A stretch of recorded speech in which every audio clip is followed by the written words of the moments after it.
ভবিষ্যতের ঘটনাবলী এবং পৃথিবীর শেষের প্রসঙ্গে দর্শন, প্রতীক এবং শেষ সময়ের ভবিষ্যৎবাণীর কারণে প্রকাশিত বাক্যটি একটি সর্বনাশমূলক বই।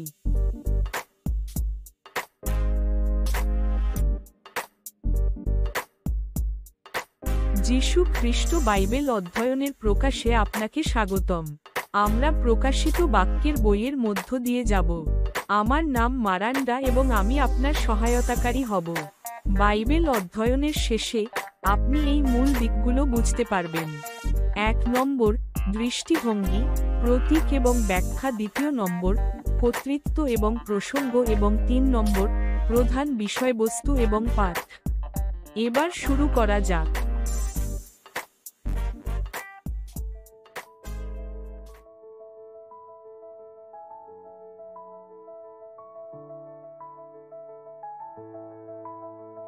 প্রকাশিত বাক্যের বইটি খ্রিস্টীয় বাইবেলের শেষ বই।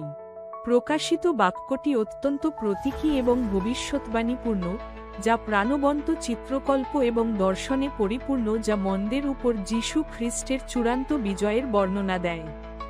প্যাটমোস দ্বীপে নির্বাসনের সময় প্রেরিত যোহনের লেখা প্রকাশিত বাক্য বইটি প্রাথমিক খ্রিস্টানদের এবং এমনকি আজকের খ্রিস্টানদের দ্বারা সম্মুখীন সংগ্রাম এবং তাড়নাগুলিকে সম্বোধন করে এবং শেষ সময়ের চিত্রণ এবং যীশু খ্রিস্টের প্রত্যাবর্তনের মাধ্যমে আশা এবং উৎসাহ প্রদান করে। এই ভিডিওতে আমি এই বাইবেল অধ্যয়ন সিরিজের মূল বিষয়গুলি উপস্থাপন করব, যা আমরা গভীরভাবে অন্বেষণ করব।